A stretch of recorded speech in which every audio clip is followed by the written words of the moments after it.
Contrairement à ce qu'on aime répéter, l'habit ne fait peut-être pas le moine, mais il influence souvent la façon dont le moine se perçoit lui-même. Vous savez, lorsque j'accompagne certaines femmes à prendre leur place à l'oral, il arrive régulièrement qu'un sujet inattendu surgisse. Leur apparence, oui. Au départ, elles viennent pour parler de confiance, de prise de parole, de visibilité. Et puis, au fil des échanges, une phrase apparaît toujours sous une forme différente. Je ne me sens pas légitime, je ne me sens pas à la hauteur ou je ne me sens pas assez professionnelle dans ma façon de me présenter, pas assez crédible. Et parfois, cette sensation se reflète jusque dans leur manière de s'habiller, parce qu'inconsciemment, elles continuent à s'habiller pour la version qu'elles étaient hier, et pas pour ce qu'elles deviennent, pas pour celle qu'elles deviennent, pour celle qu'elles veulent devenir. La plupart des femmes attendent de se sentir confiantes pour changer leur posture, leur apparence, leur façon de communiquer, alors qu'en fait, ces éléments participent souvent à la construction de la confiance en soi. Alors non, je ne suis pas en train de vous dire qu'il faut porter des vêtements coûteux, ni suivre les tendances du moment. D'ailleurs, parenthèse rapide, ce n'est pas parce qu'un vêtement est tendance qu'il vous va. Je ne vous demande pas non plus de ressembler à quelqu'un d'autre, non. La confiance en soi ne se trouve pas dans une robe à 500 €. Sinon, toutes les personnes riches seraient confiantes, et vous et moi savons que ce n'est pas le cas. En revanche, votre apparence envoie constamment des messages à votre cerveau, constamment. Prenons l'exemple d'une sportive de haut niveau. Le jour d'une compétition importante arrive. Pensez-vous qu'elle se présente avec n'importe quoi sur le dos? Bien sûr que non. Elle ne viendra pas avec son pyjama préféré Winnie l'ourson. Sa tenue participe à son état mental. Elle entre dans un rôle. Elle active une identité. Elle se prépare, d'ailleurs un peu comme le comédien sur scène. Oui, on apprend le texte. Oui, on travaille le sous-texte. Comme on dit dans le jargon, on fait sa cuisine. Mais tant qu'on n'a pas mis le costume du personnage, eh bien, un élément important manque à l'appel. Eh bien, dans la vie quotidienne, nous faisons exactement la même chose. C'est simplement que nous n'en avons pas conscience. Il y a une cliente que j'ai accompagnée qui devait préparer une conférence importante. Elle avait travaillé son contenu, son message était solide, et sa capacité à s'exprimer de manière impactante progressait rapidement. Mais quelque chose bloquait encore. Le jour où elle est arrivée à une séance avec une tenue qui lui ressemblait vraiment, j'ai immédiatement vu la différence. Sa posture avait changé, sa démarche avait changé, et même sa voix. Je me rappelle lui avoir demandé, mais qu'est-ce qui s'est passé? Et elle m'a dit, j'ai arrêté de m'habiller pour me cacher. Et ça se voyait, dans tout, même dans son énergie. Beaucoup trop de femmes utilisent leurs vêtements comme une forme d'invisibilité, et sans même s'en rendre compte.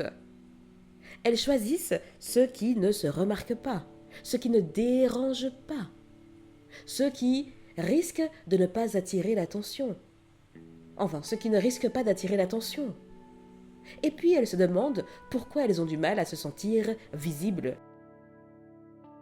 Alors, non, les vêtements ne sont pas le problème principal.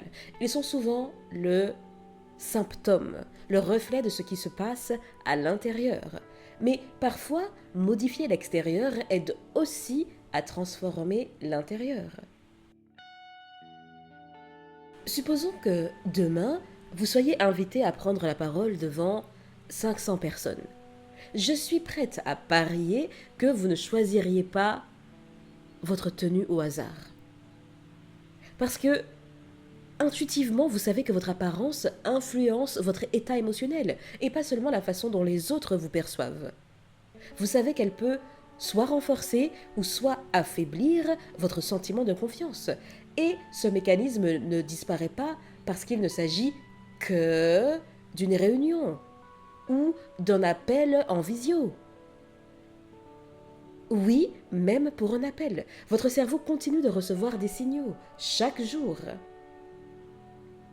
Quand vous ouvrez le placard le matin, qui habillez-vous? La femme que vous étiez ou celle que vous devenez, celle à laquelle vous aspirez? Il y a souvent un décalage énorme entre les deux. Faites l'expérience, faites l'expérience. Certaines femmes rêvent de prendre davantage leur place, mais elles continuent à se présenter au monde comme si elles demandaient pardon d'exister. Certaines rêvent de lancer leur activité, mais elles continuent à se percevoir comme des débutantes éternelles. D'autres rêvent d'être visibles, mais elles choisissent systématiquement l'effacement. Encore une fois, ce n'est pas une question de mode, c'est une question d'identité. Et l'identité se construit aussi à travers les symboles. Vos vêtements sont des symboles. Votre posture est un symbole. Au théâtre, on parle de position on et off, mais bon, je pense que j'en parlerai plus amplement, soit dans une autre vidéo, ou soit idéalement en atelier ou en masterclass. Votre façon de marcher est un symbole. Votre manière de parler est un symbole. Parce que le tout raconte une histoire. Maintenant, la question, c'est est-ce que cette histoire correspond encore à la femme que vous êtes en train de devenir? Beaucoup de femmes font encore l'erreur de croire qu'elles devront attendre de se sentir suffisamment confiantes avant de modifier certaines choses, certains symboles, certains paramètres. Mais, chère amie, la confiance fonctionne rarement ainsi. Elle se construit souvent dans l'action. D'abord, vous osez, et puis ensuite, votre cerveau constate que vous avez survécu. Et là, il va développer de nouvelles références. C'est exactement la même chose avec votre image. Parfois, il faut commencer à incarner la personne que vous souhaitez devenir avant de vous sentir totalement prête.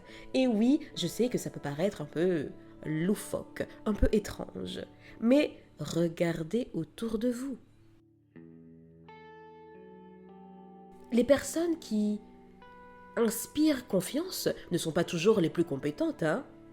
En revanche, elles sont souvent cohérentes. Leur apparence, leur posture, leur communication, leur énergie, tout raconte la même histoire. Et c'est cette cohérence qui va créer de la crédibilité.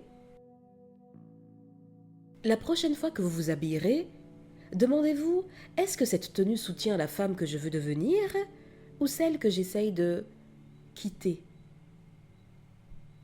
La femme que vous êtes en train de construire aujourd'hui. Vous pourriez être surprise par la réponse. Parce qu'au fond, ce sujet ne parle pas réellement de vêtements. Il parle d'autorisation. L'autorisation d'occuper l'espace, d'être vu, de prendre votre place, la place qui vous est due, d'incarner pleinement votre évolution. Et ça, aucune tenue ne peut le faire à votre place, mais certaines peuvent vous aider à vous en souvenir. La prochaine fois, nous parlerons d'un facteur qui influence votre évolution beaucoup plus que vous ne l'imaginez. Et là, je parle de l'entourage. Oui, gros sujet. Parce que certaines personnes nourrissent votre croissance, et puis d'autres la ralentissent sans même le vouloir, et puis d'autres en le voulant très profondément. Chers amis, je vous dis à bientôt, et d'ici là, imposez-vous!